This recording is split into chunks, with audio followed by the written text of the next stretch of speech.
this is Tee Sha. If you are new here, welcome or welcome back to my channel. Today, I'm going to talk to you guys for a few minutes about school because it's that time of the year to prepare for school. So if you don't know by now, I really started my platform because of the homeschooling and trying to get information out about homeschooling and all of the sorts. If you don't know, this is Piper. She is my youngest, and she's in here for just a second until somebody comes and gathers her out of the room. So this is not going to be a perfect video. This is not going to be one of those videos that you're going to be like, everything was perfect and flawless and beautiful, because this is not what's going on, and this is not what's happening in my world today. So here is my video. In 2020, we began our journey of homeschooling, and it wasn't the type of homeschooling that was traditional, because this was not my first choice. I am inside of our homeschool classroom. If you haven't already seen it, you can check out some videos. This particular room is one of the largest rooms, one of the larger rooms in my house, and I'm getting ready to convert it into my film room. So I do like to film in here often. So we're getting ready to go link the video of how the homeschool classroom looked when we were exclusively homeschooling. Now it's filled with crafts. The girls are making earrings and bracelets and necklaces, and it's a whole bunch going on. And this side they paint. There's a bed over here, a TV in the corner. It's a lot of stuff going on in this room. So anyway, we started homeschooling because of the pandemic. And at that particular time, we were just getting schoolwork from the teachers. So of course it was simple and easy. Well, when the school year rolled around again, instead of homeschooling, now if I could do it all over again, well, I started at a different time, just a different time. And at that time, we didn't know what this pandemic was about. We didn't know if we were to get sick if we were around people. We just didn't know. There was a lot of things up in the air that we really didn't know. And I didn't seek out co-ops. I didn't seek out all of the other things that you could seek out for homeschooling. I actually didn't even know that anything like that existed, because I never really thought about being a homeschool mom at all. So it was within the second year I got pregnant with Piper, and the kids were itching for some type of recreation, and we thought about doing gymnastics. We thought about doing softball, football, just anything that we could possibly do to get our children involved in something outside. And the main thing that I was hearing from people is that children need socialization. They need to be around other children. But then I started to really think and consider what socialization really meant and how we could really direct it. I had to consider what socialization really meant for me and my family, and what it really looked like. And a lot of times people put a lot of pressure on homeschool parents, saying that their children need socialization. But when you really think about it in the aspect of what children really need and what they actually get from school, socialization is one of those things that they may or may not get from school. And the reason why I say it is there are a lot of children who go throughout school and they never make friends, or they were bullied in some aspect, or the school was in a position where they weren't just allowed to talk or spend time with other people very much. You know, it's just like school. You're in your desk. You go to lunch. You have to be quiet in lunch. So socialization may or may not happen. Don't let anybody put pressure on you about how your children are socialized, because we're actually, I always say this, we're raising adults, we're not raising children. They're not always going to be playing around. So make sure that you are implementing something into their life that is preparing them for the future. So what was more important to me during the exclusive in-home school was preparing them for what's on the outside, whether that meant being able to go inside and paying for something, using their own money, and knowing how to pay and acknowledge people around them. To me, that was more important than them running and playing on the playground. So you actually have to compartmentalize what's more important to you and what's less important to you. A lot of homeschool parents are seeking, what do I do in the time of socialization?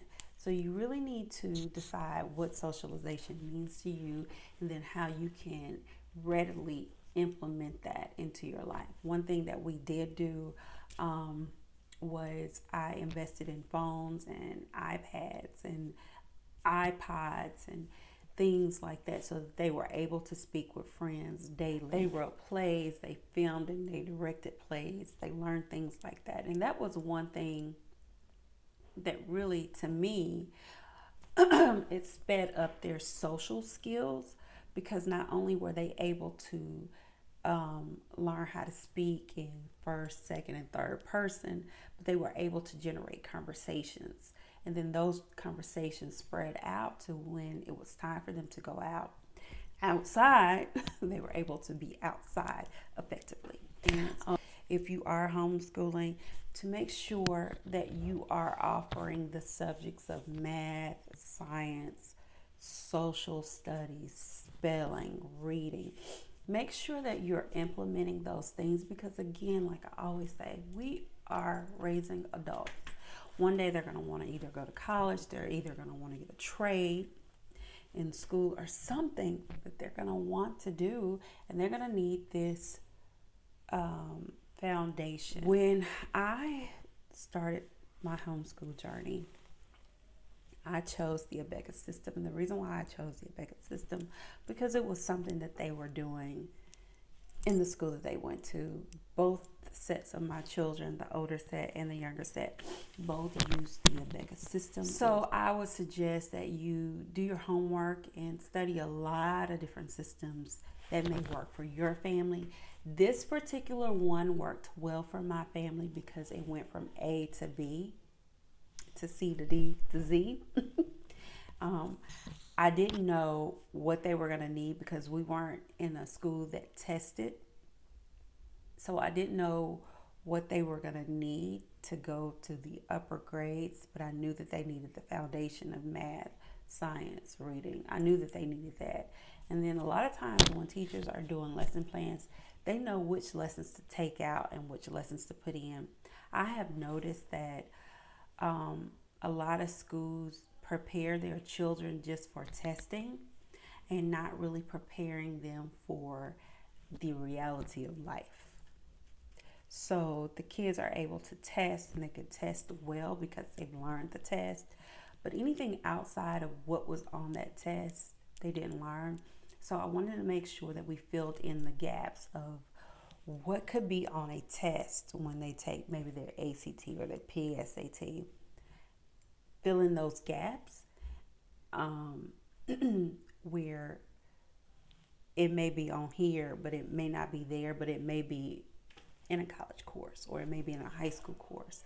I wanted to make sure that I filled in those gaps for them and were able to be prepared.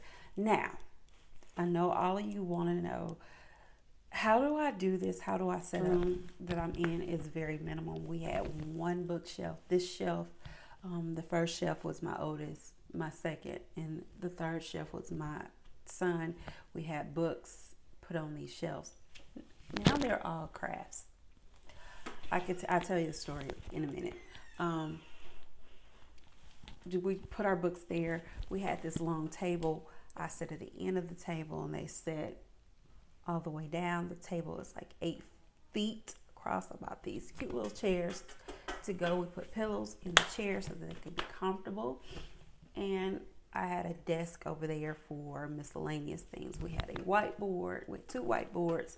One showed what we needed to do all week. It had our lesson plans on there for the whole week. And the other board was to do either math, or we will write spelling words, or anything that they needed to see visibly. We put on that board right there. That's all we had. After about a year and a half, I started to search co-ops in our city. Really what I was looking for was, at that particular time, what I was looking for was to meet maybe once or twice a week, and we would do arts and crafts, or we would do reading, or we would do Bible, or whatever the week came to be, whatever it came to be. Well, my oldest daughter, who is now 12 years old, those people that has to keep moving, and she needs to move rapidly, and she needs something to do every day. Now, the other two children are not really like that. They're more like me. They're like, whatever it is, it is. So because she had that need to move and move like that, her mind moves and moves like this. She's like, on to the next, on to the next. She's like that. I knew that I needed to find something where she was going to either be in school twice a week, 4 days a week, or 5 days a week, even if it was a half a day. And I remembered back when she was in kindergarten, I was talking to this mom about where her children were going to school. And she gave me information about this school that nobody was really talking about, a number of schools that not really a lot of people were talking about in the city. And if you know anything about co-ops, if you know anything about homeschooling groups, they're not highly publicized groups. They're like really word of mouth.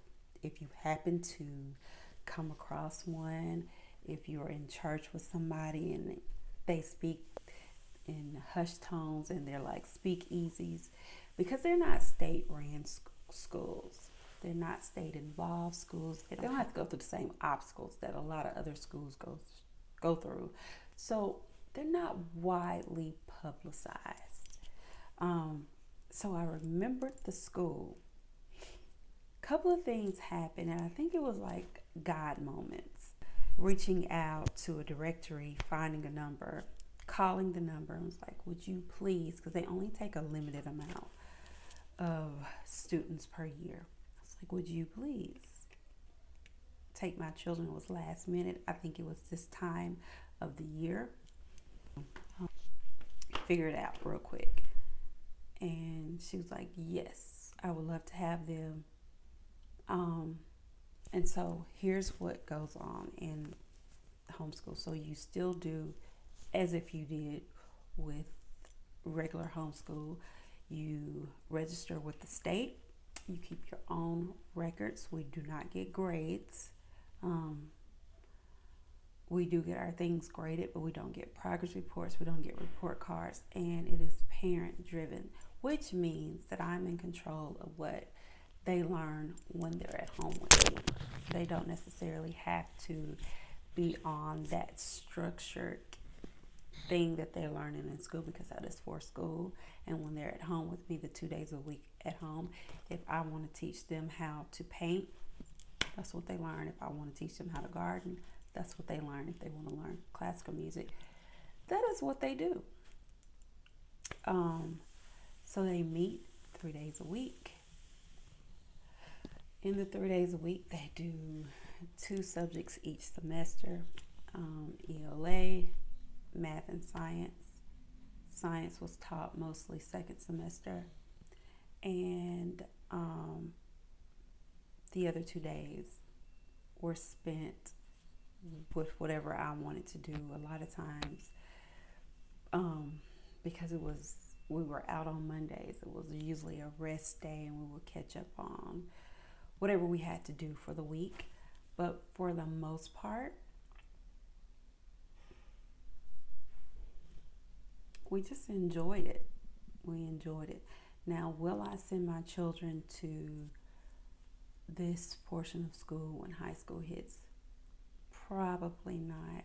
I want them to have the regular high school experience, kind of like I had it, and more like what their brothers had. There are a lot of records to keep in high school, and I'm not prepared for that. There is a book coming out on how to organize your life for this. But again, I'm not prepared for that sort of life. So if you are considering homeschool, that will be the one that I will consider. Consider going to a co-op where they're either, we have teachers that teach ours, but there are some co-ops out there that are parent. And there are co-ops where you just do projects and things like that. I hope that this inspired you. Hope it wasn't all over the place and you got some understanding about homeschooling.